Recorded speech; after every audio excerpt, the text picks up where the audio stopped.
Bonjour mon très cher soleil, bienvenue à toi pour ce nouveau défi Respire Action. Je te souhaite un bon et doux voyage avec ces vidéos d'enseignement.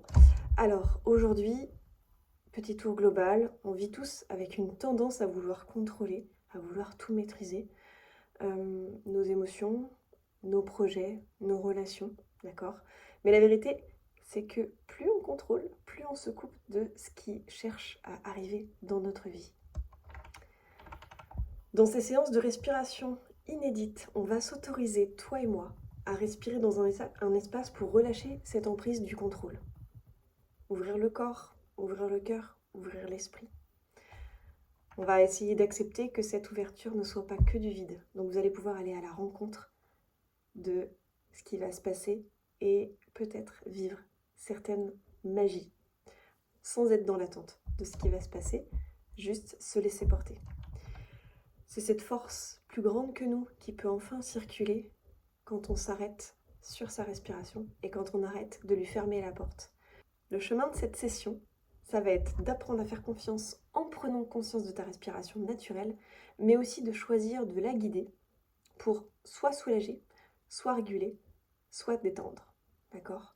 Donc on va apprendre à respirer en laissant tomber les barrières, accueillir ce qu'on n'avait pas prévu, mais qui est souvent exactement ce qu'on avait besoin. Concrètement, dans ces séances de respiration, tu vas pouvoir libérer des tensions, des émotions retenues dans ton corps, te reconnecter à ta sensation de fluidité, de légèreté, retrouver confiance en la vie et en son intelligence grâce à cette respiration vitale, naturelle qu'on t'a donnée à la naissance. Tu sais que quand tu nais, tu as ton premier souffle de vie, ton inspiration de vie.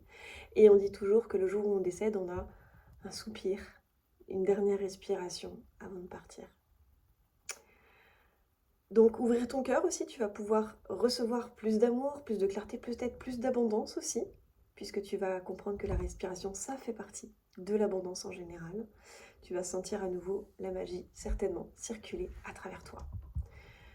Une petite phrase que j'aime bien et que j'ai envie de te transmettre, c'est « Le contrôle rassure, mais l'ouverture et l'écoute de ce mouvement vital et doux te transforment. » D'accord? Donc le contrôle, ça rassure.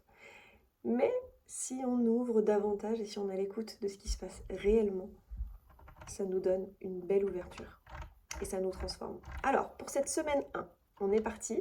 Premier jour, position assis, on en a déjà parlé.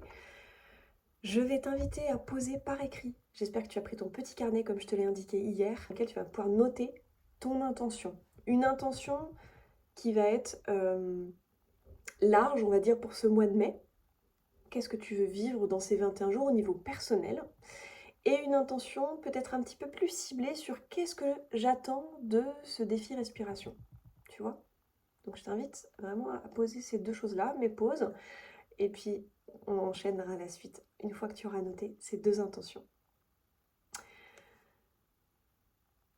Ensuite, alors les intentions, juste, ça peut être est-ce que je veux davantage de connaissances de moi? Est-ce que je veux explorer pour découvrir des nouveaux repères sur moi? Ou est-ce que j'ai envie d'avoir une volonté de me recentrer, par exemple? Je ne sais pas ce que tu vis en ce moment dans ton présent et dans ton quotidien et au niveau travail, au niveau personnel. Donc, vois si ton intention va être portée sur quelle sphère de ta vie. Ça peut être le relationnel, ça peut être les émotions, ça peut être... Voilà.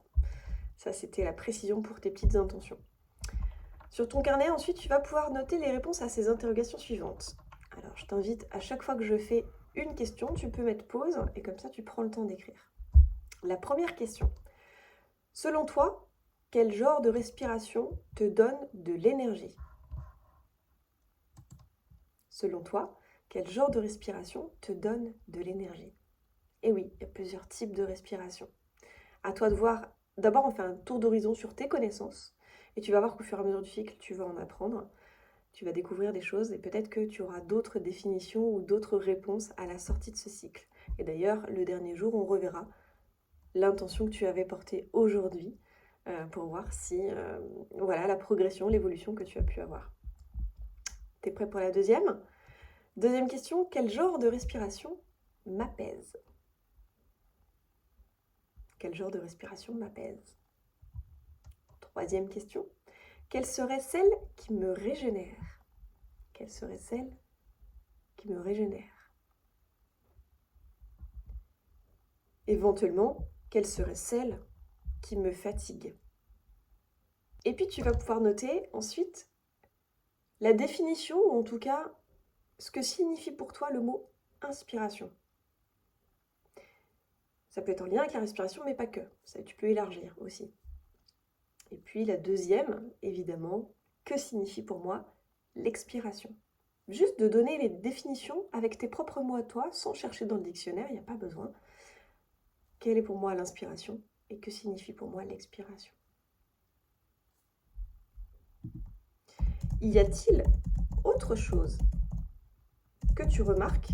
Je la note parce que je ne l'avais pas notée, elle me vient tout de suite. Y a-t-il autre chose que tu remarques durant le cycle respiratoire?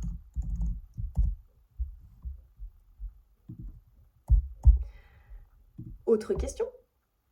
Quelle émotion, selon toi, semble associée à quel rythme de respiration? Est-ce que la peur, pour toi, fait appel à un type de respiration? Et tu peux décrire même le type de respiration que tu penses que ça peut déclencher. Si on prend la colère, est-ce qu'il y a une autre forme de respiration qui peut arriver? Est-ce qu'il y a, pendant la joie, quelque chose? Est-ce que ça te connecte à des souvenirs, éventuellement? Est-ce que pour une émotion de tristesse, par exemple, ça va être différent? Ou encore pour une émotion, on a dit colère, joie, tristesse, peur. Quand tu vis une blessure, d'injustice ou quelque chose qui vient te confronter, par exemple. Et puis l'émotion de surprise. Est-ce que tu fais des différences de type de respiration à ce moment-là? Est-ce que tu observes ça? Et donc tu vas pouvoir petit à petit, tranquillement, prendre conscience que ta respiration, lorsqu'elle est rapide ou lorsqu'elle est plus lente, va être en lien avec des situations précises.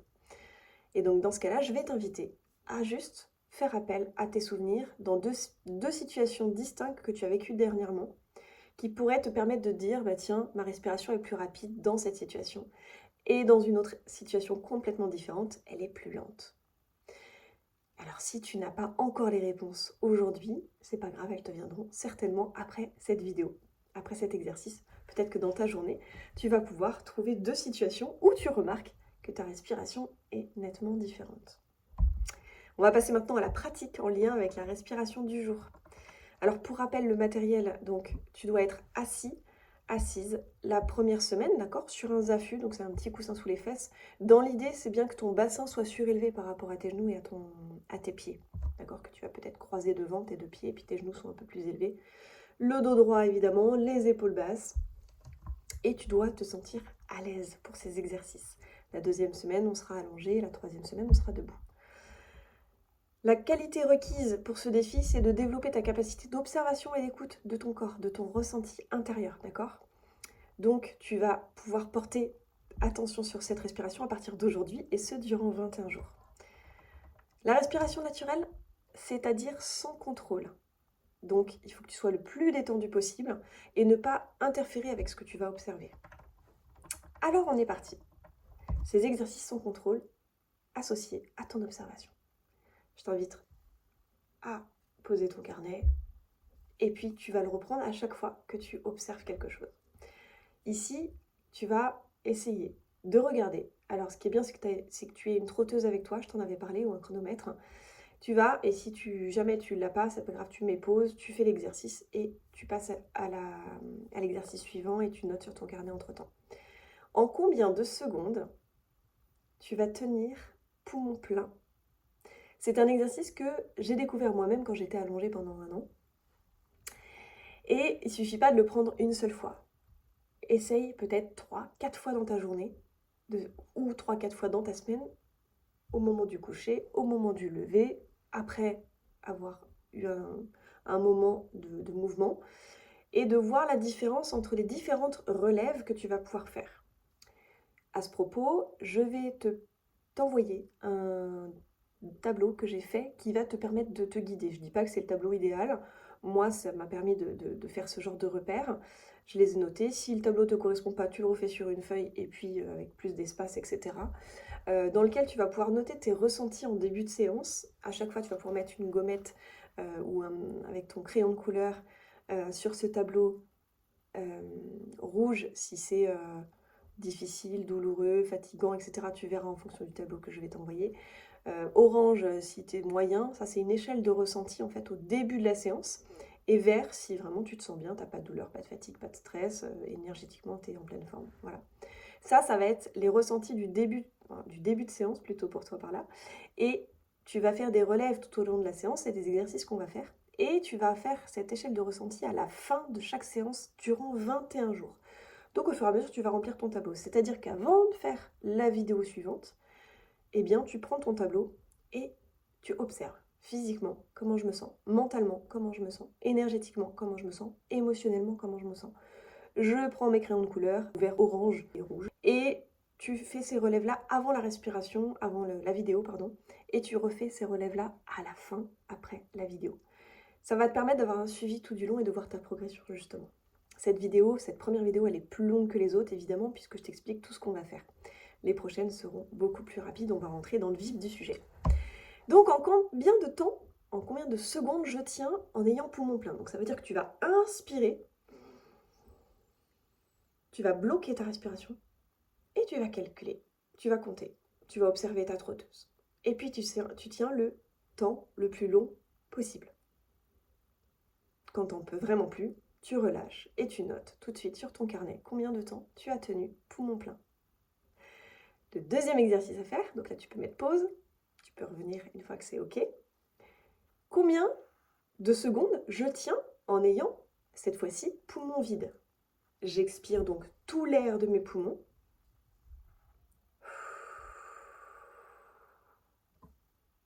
Je bloque ma respiration et je regarde uniquement mon chronomètre ou ma trotteuse et je regarde combien de temps je tiens. Tu les notes sur ton carnet. Tu pourras aussi refaire cet exercice dans 2-3 fois dans ta semaine ou dans ta journée. Et puis, prise de mesure. Combien, en secondes toujours, la respiration me permet d'arriver poumon plein d'air?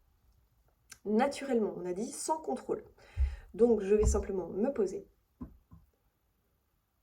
J'ai ma respiration naturelle. D'abord, je l'observe.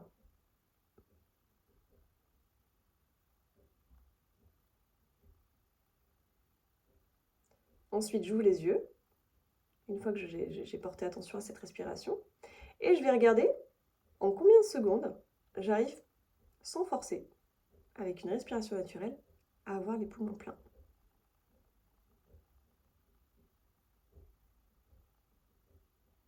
Je laisse redescendre, expirer l'air des poumons. Et je recommence, j'observe en combien de temps j'arrive poumon plein.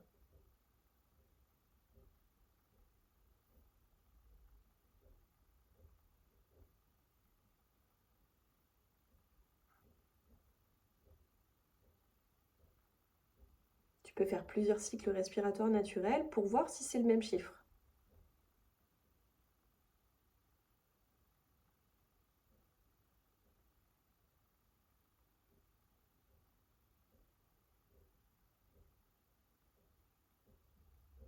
Je te donne un exemple. Pour moi, j'ai une respiration qui est poumon plein au bout de 4 secondes. Aujourd'hui, peut-être que demain, ce sera différent. Maintenant, tu vas faire le même exercice et ce sera le dernier. Prise de mesure sur l'inverse, c'est-à-dire combien sur ma respiration naturelle je mets de temps à avoir les poumons vides. Donc, tu vas observer ta respiration à l'inspire, tu vois comment ça se passe, et à partir du moment où tu commences à expirer, tu regardes ta trotteuse et tu regardes combien de temps, et tu peux faire plusieurs cycles respiratoires naturels pour voir si c'est le même chiffre. On est parti ?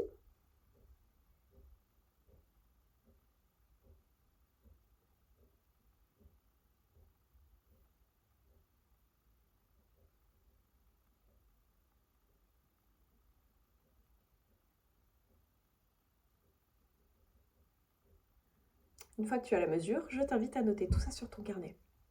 Et puis, si le cœur t'en dit, quand tu as terminé chaque vidéo, n'hésite pas sur le groupe WhatsApp à nous donner ce que tu as observé, à mettre tes ressentis au début et à la fin, et voir s'il y a une différence entre le rouge, le orange et le vert que tu avais pu mettre, selon niveau physique, niveau mental, etc. Je t'invite vraiment, là, je te guide, là, sur l'instant, à faire des exercices. Après, je te guiderai peut-être davantage. Mais pour l'instant, ces exercices-là, je te donne les outils. Il faut que tu te poses toi toute seule ou tout seul, un quart d'heure minimum, dans un milieu calme, et de faire ces exercices-là.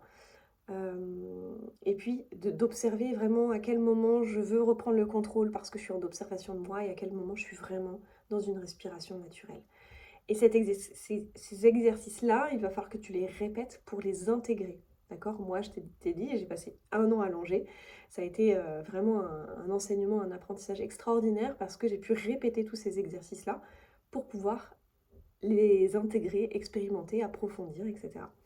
Donc je t'invite, si tu veux, à revisionner pour prendre des notes, pour refaire ces exercices. Je te rappelle, ce que j'aimerais, en tout cas peut-être que tu nous partages, c'est combien de secondes je tiens poumon plein, combien de secondes je tiens poumon vide, combien de temps dans ma respiration je mets pour inspirer et avoir les poumons pleins, combien de temps je mets dans ma respiration pour expirer et avoir les poumons vides. Voilà, ces 4 mesures que tu pourras noter et on termine là pour aujourd'hui. Je te souhaite une merveilleuse journée et on se retrouve demain pour le 2e jour.